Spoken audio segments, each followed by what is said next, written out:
Hi folks, it's Andy. Welcome to this week's Kendo Rant. I hope you're having a fantastic day. We've got some great questions for you today. We've got loads to go through, actually. Really looking forward to it.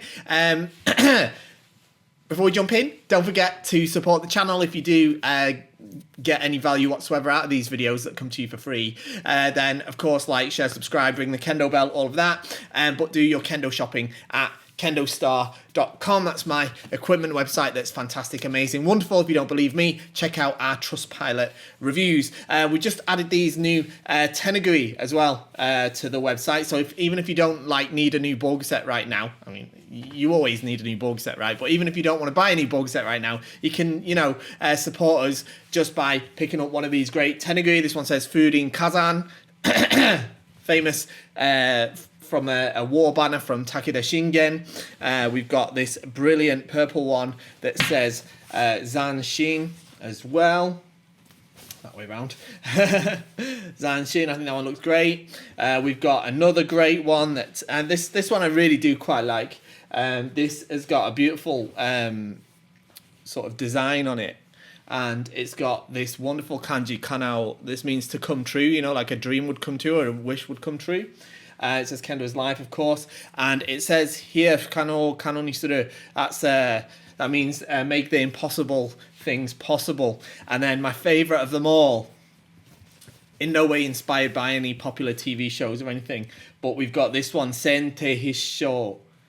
Sente Hissho. Strike first, always win. This beautiful black and yellow colours. We've got them individually and we've got them in a set. So I know we talk about t-shirts. We've got a t-shirt store and stuff like that, but this is actual Kendo relevant merchandise that you can obviously help the channel out with, and it will make you look awesome as well in the dojo. So with that said, don't forget to shop at KendoStar. Right, let's jump into these questions. I have a question regarding the colour of the door die for grading. Since KendoStar has an impressive door die colour option list, would having one of these colour door dies affect your grading?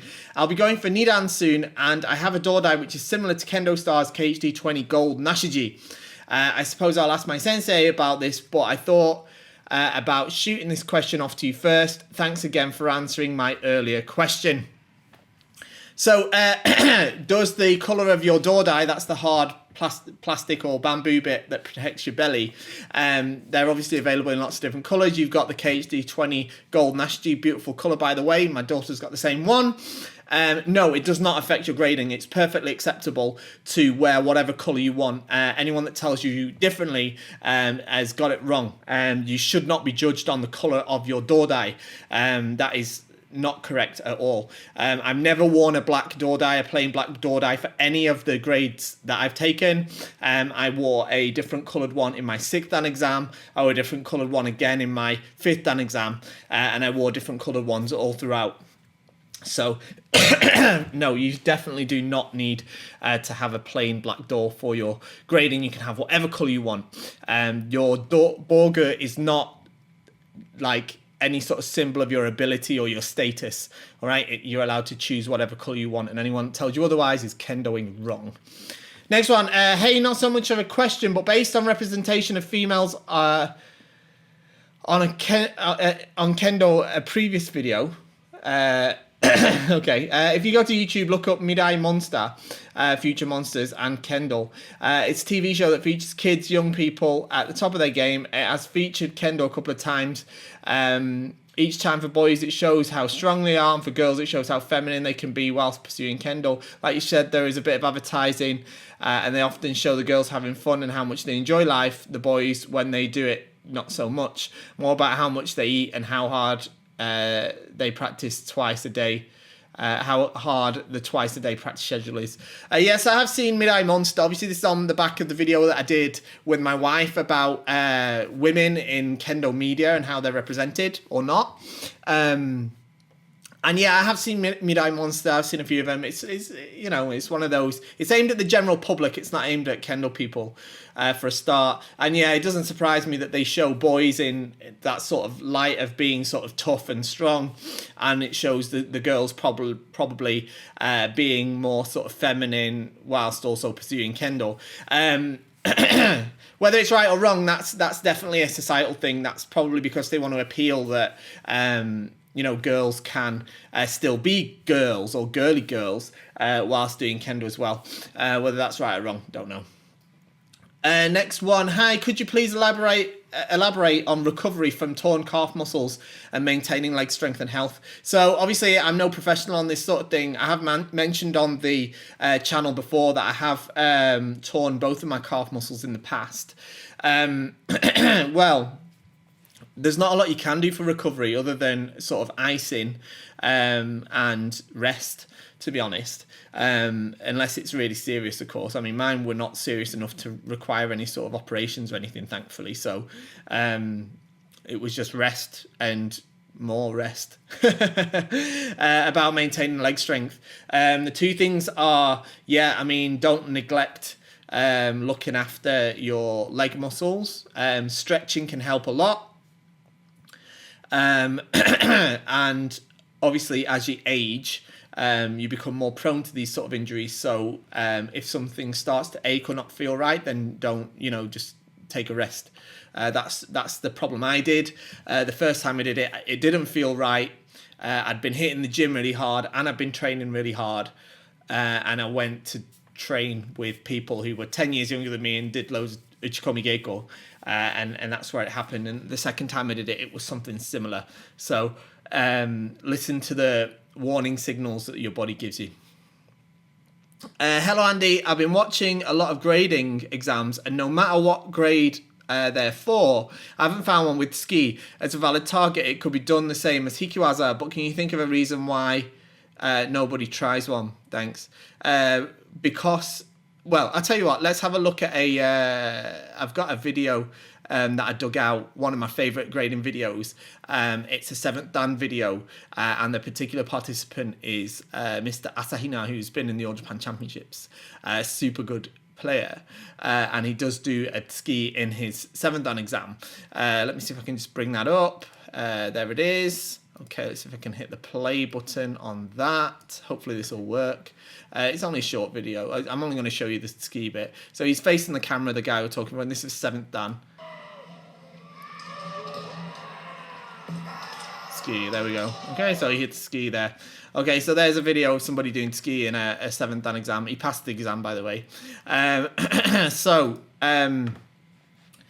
With that said, it's not attempted very much because it's a super high risk technique, and there's not a lot to be gained from doing it.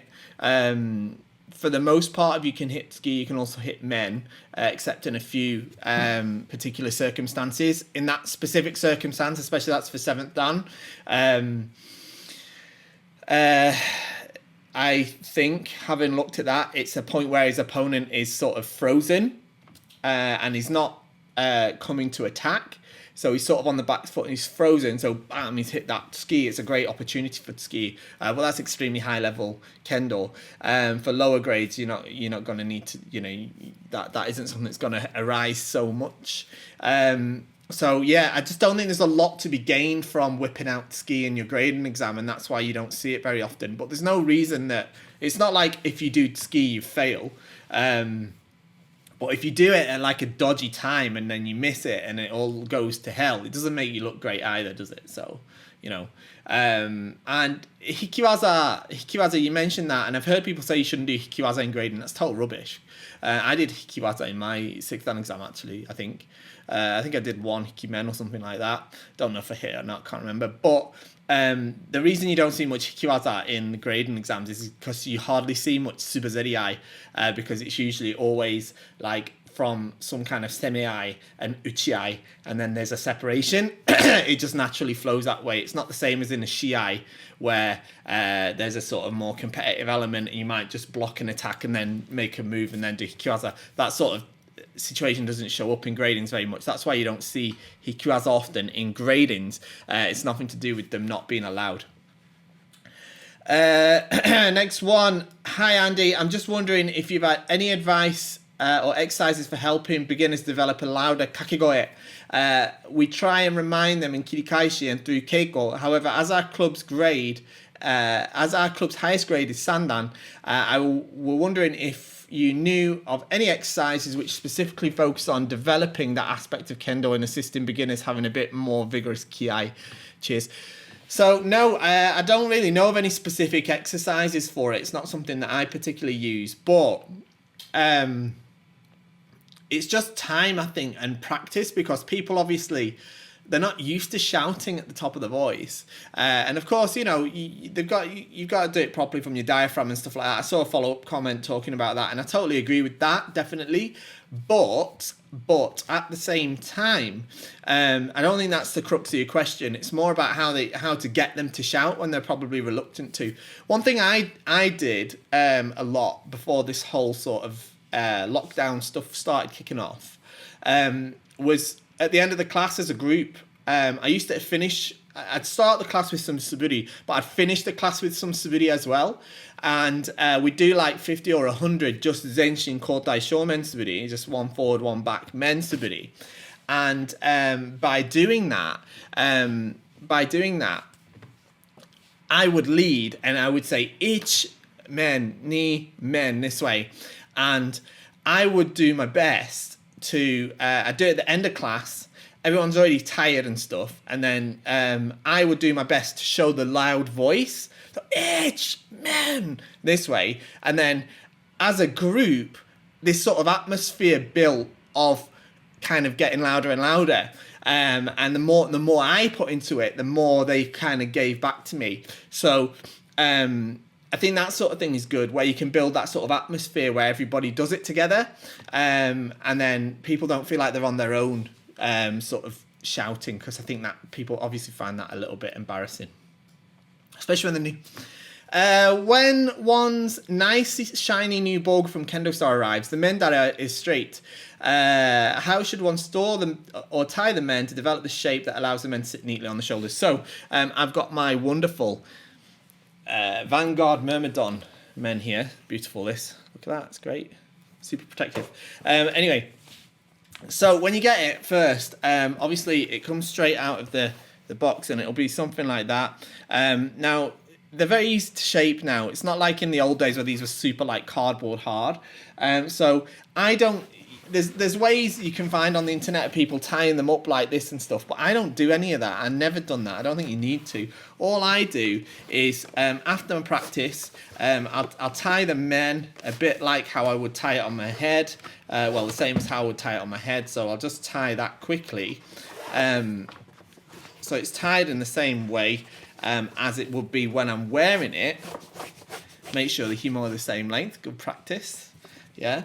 And then nice himo together like that. And then what I'll do is I'll pop it down on something. I'll pop it down on something, and then I'll pull the mendare like this and shape it so it's laid on laid on like a shelf. And let me move my keyboard out of the way so I can put it on my desk and do it.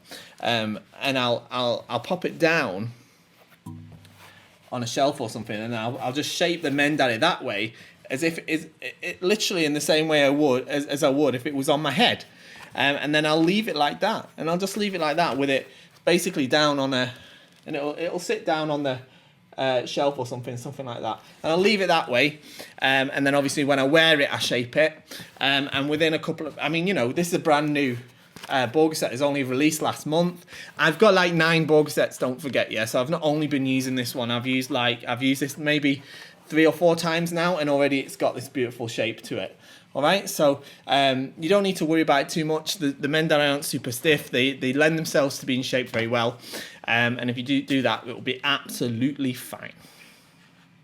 Next one. Hi, Andy Sensor. When coming in and out of Sonkyo, would being out of sync with your idea, especially being ahead as if rushing, be considered rude? Thanks. It's not rude. Probably not rude. But it's not really good either. All right. And if it's too out of sync and it's at a shiai, they'll often stop you and make you start again. You have to come together, Sonkyo together, stand up together. And, you know,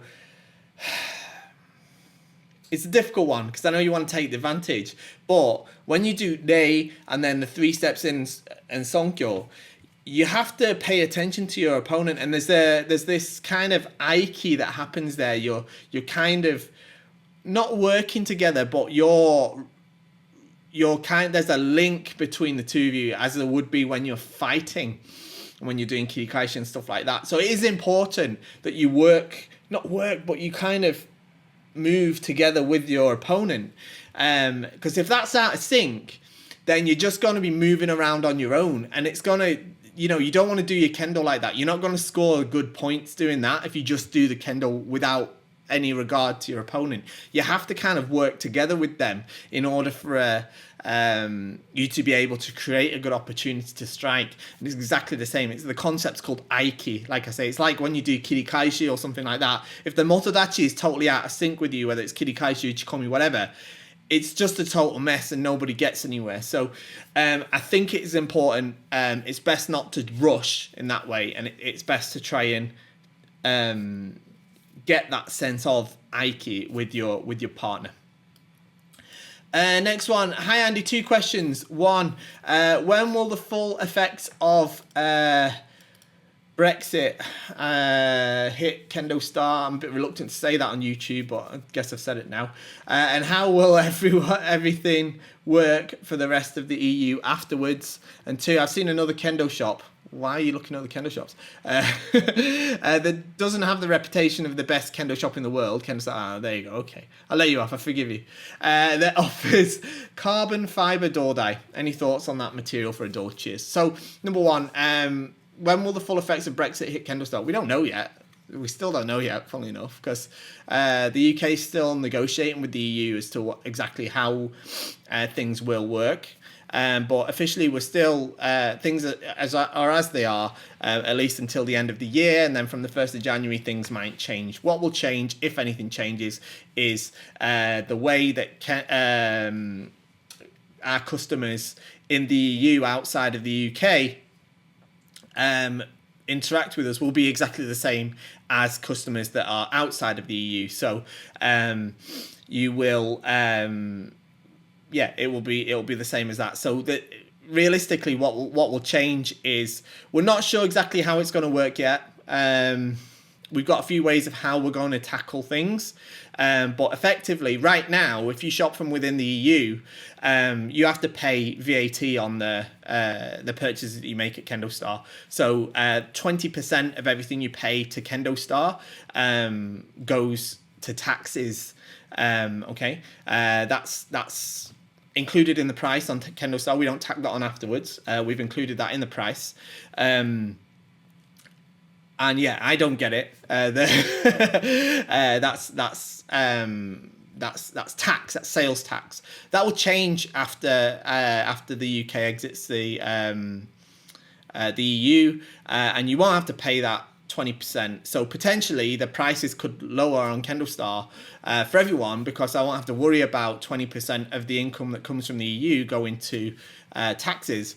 Potentially that could happen, but the reverse side of that means that you would, if you're in the EU, just like someone in the States or in Australia or our customers all over the world, you might have to pay a sales tax directly to your country or to the EU on receipt of the goods. So that taxes are going to have to be paid at some point anyway. That's the law, right? Every country wants you to pay the taxes. So like it'll come at the point of import. Now the chances are that will be lower for most EU countries than the 20% that we have to take at the point of sale.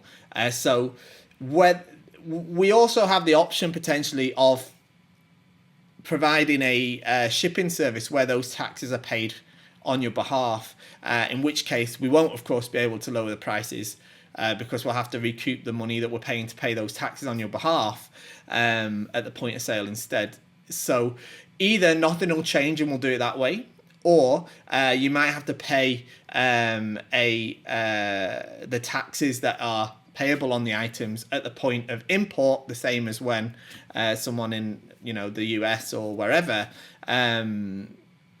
buys from us, and the prices overall will be cheaper. And probably I'm sure we'll be able to get the prices a lot cheaper than you would pay if you were paying the import. So the best outcome is the whole process gets cheaper for you. The worst outcome is nothing changes from your side. All right, so nothing bad happens. Let's put it that way. And the second one about you've seen another Kendo shop that doesn't have the reputation of KendoStar. Of course, nowhere has the reputation of KendoStar. That offers carbon fiber door dye. So look, I think I've seen the post that you're talking about.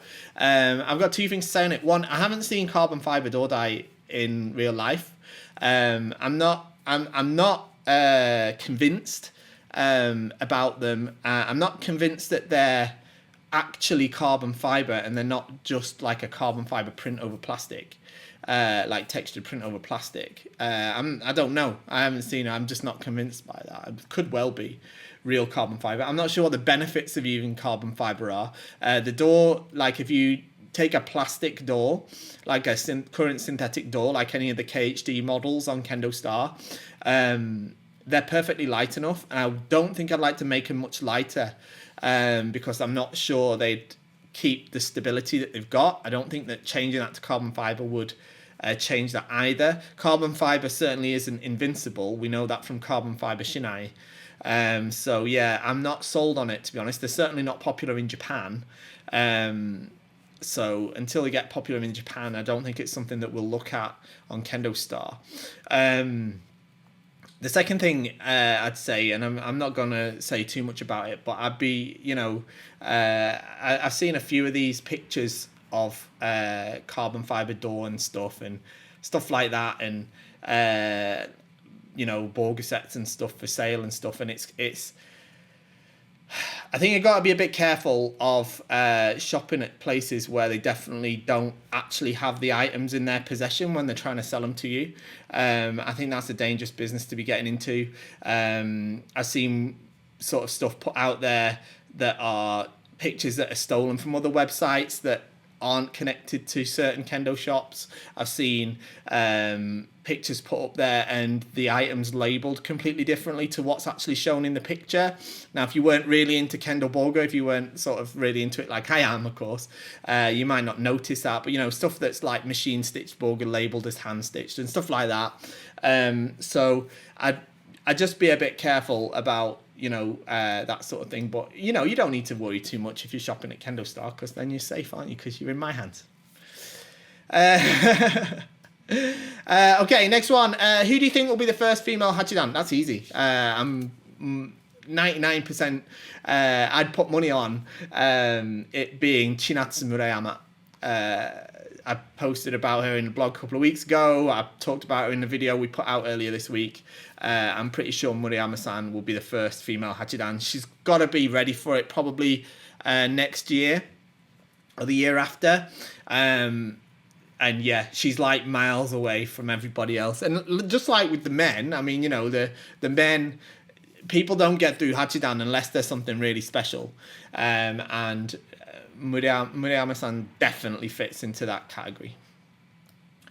Next one. What's been the biggest frustration, hardest thing you've had to overcome so far?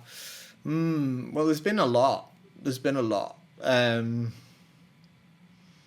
think I really struggle with... one of the things I really struggle with is because I'm so focused on Mitori Geiko, watching practice and learning from watching the top Kendo players in the world.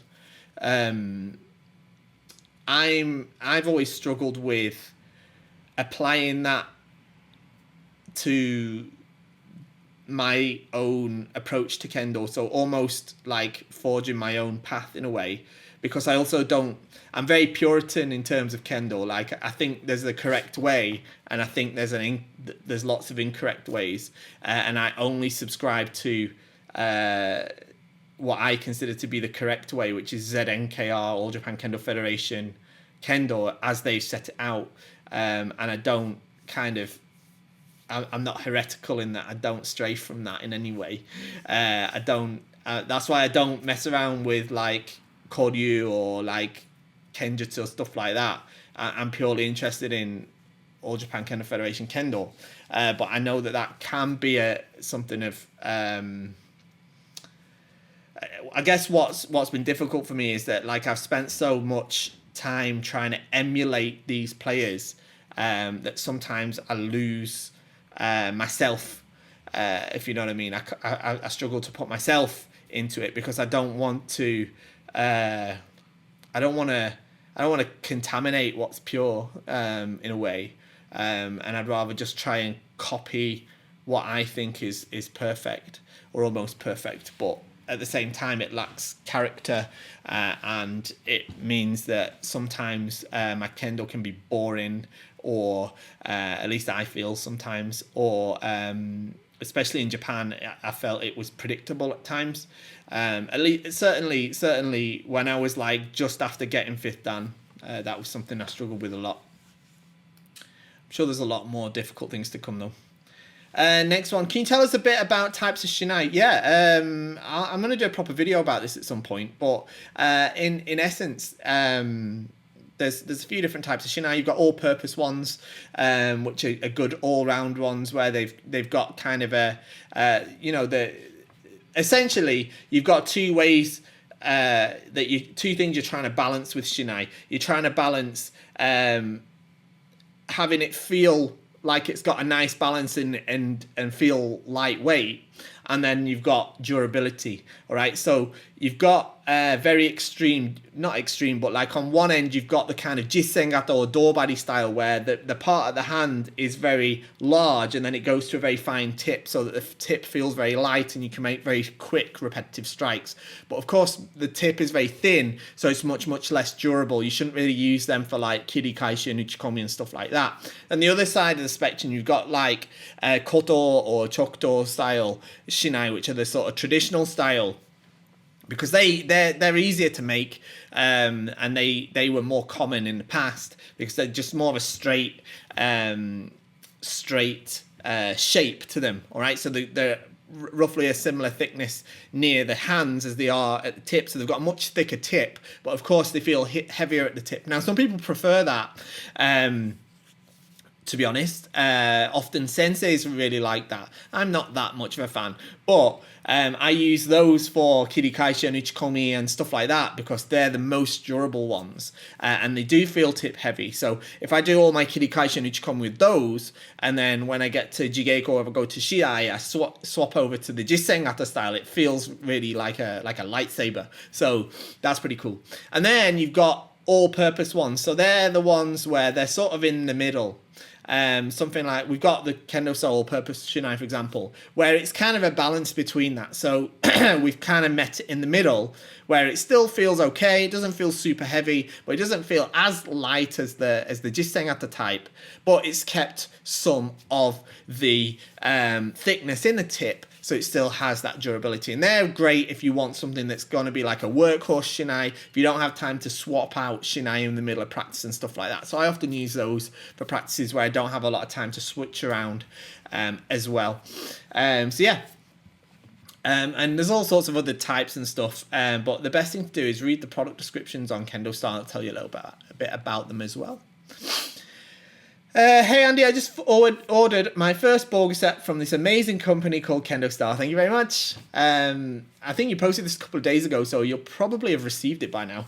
If not, it'll be there with you soon. I got the Vanguard Basic V2, great Borg set, and decided to get the removable men pad and kote pad. For me, safety is extremely important. I was wondering, do you think those two things help much with adding to the safety? Are they worth getting and wearing? So look, if you're purely concerned about safety and sort of protection, then yeah, they'll do a lot to help that. Both the kote pad and the men pad, they'll boost both the protection on the kote and on the men quite considerably. The V2 the Vanguard V2 is a really protective Borg set anyway. We've made it to be a good value entry level set that still retains the protective features of some of the more expensive sets. But if you really want to boost that protection, then yeah, adding those pads was definitely the right choice. Next one. I started a beginner's virtual Kendo class this week and I've been really enjoying it. We started with footwork and basic striking drills, but next week we are moving into actually using shinais. The only place in my house with enough overhead clearance to perform, to have proper form is in the garage. As the garage floor is concrete, I was wondering if the half tabi cell would be suitable to protect my feet while practicing. If possible, I'd like to move forward learning with proper technique instead of using modified drills being suggested for being inside with low ceilings. So, yeah, you could use those half tabby for that, actually. They'd be quite good for it. Obviously, they're not designed for work using on concrete. And if you do get them and use them on concrete, I wouldn't... I mean, you could probably wash them. I'd wash them... I'd wash them thoroughly before you use them in the dojo when you go back. And of course, it depends how rough the concrete is as well, as it might induce a lot more wear and tear on them than normal. But I definitely think they will protect your feet. Having said that, I'm only talking about for sliding footwork. Don't do any fumikomi, any stamping footwork on concrete. You'll hurt yourself. All right, just don't do that. Yeah. Another option, of course, would be to either cut down a shinai, but if you're just starting, you're not going to have a broken one, so don't do that. But another thing, we've got the short shinai, the short oval grip suburi shinai, which might be better that you might be able to use indoors. It depends how high the ceiling is where you are. But if you've got a high enough ceiling to use a shorter shinai, then that might be an option as well. I mean, it's not quite the same as using a full length shinai, but it's not terribly different either. Next one, when I use my suburi bokken or suburiko, I get cramping and tightness in the muscle of my thumbs. Is this common? Am I doing something wrong? How do I fix it? So yeah, if you've got tightness in your thumbs, I think you're gripping it too tightly. You have to hold it much looser, much more loosely, I think is the right English. Anyway, don't grip it so tight, all right? You shouldn't be feeling it in your thumbs like that. There should be a bit of tension in these three fingers, and otherwise everything else should be relaxed around the sword, all right? So I'm sure that it is you are holding it too tightly. Okay, there's one more question that I haven't copied over, and there was another one that I missed out from last week actually, which was it was about short grip shinais. I missed that. Sorry about that. The question from last week said, do short grip shinais are they actually carved to be shorter? In other words, is the door section, the swollen bit near the hands, is that lower down the shinai, or is it just a normal shinai with a shorter grip? They are carved that differently, so the center of balance is further towards the hands. Okay, and then this other one, sorry, it's not on the screen here. In fact, I'll tell you what, I'll copy it over right now. This wasn't posted on the thread, this was posted straight in the group, but I do want to answer it. So I'll copy it right across into there right now so we can have a look at it. It's this one here. Let's have a look. There we go. So it says, hello Andy, I've seen nice fancy Kendo Boga in many vendor websites. However, I usually do not see that many Kenshin Japan events wearing anything that may look fancy. Why is that? And when do they wear fancy Boga? Plenty of people in Japan wear fancy Boga. Plenty. Of course, high school kids do. I know someone replied to you saying that. But...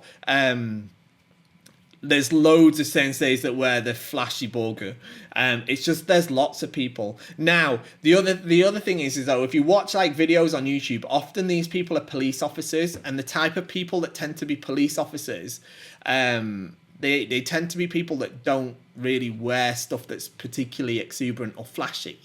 But there's no stigma attached to it. I mean, there's plenty of people, plenty of famous senseis that have worn quite flashy or fancy Boga, so there's no stigma to it at all. It's just that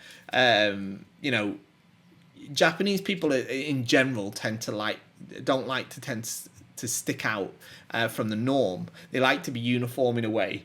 But still, I think you'll also find that some Borg sets that look from afar, they look plain, they'll have details on them that are really quite sort of unique or customized. So there's that as well. But you definitely do see fancy Borgu all the time. So don't ever worry about that. It's perfectly fine to have fancy Borgu. That's it. Thanks for joining me for today. Don't forget to ring the Kendo bell if you want to get better at Kendo. Shop at KendoStar. That's not KendoStar. That's my poppy. That's KendoStar. And yeah, support us by buying a Tenegree. If you don't want to buy anything else, buy a Tenegree. We've got a pack of all 5 of them as well. Which is these 4 and our original one, which is like half price if you buy all 5 of them together. So yeah. I think they're super cool. I can't wait to start wearing them. That's it. See you next time. Bye-bye.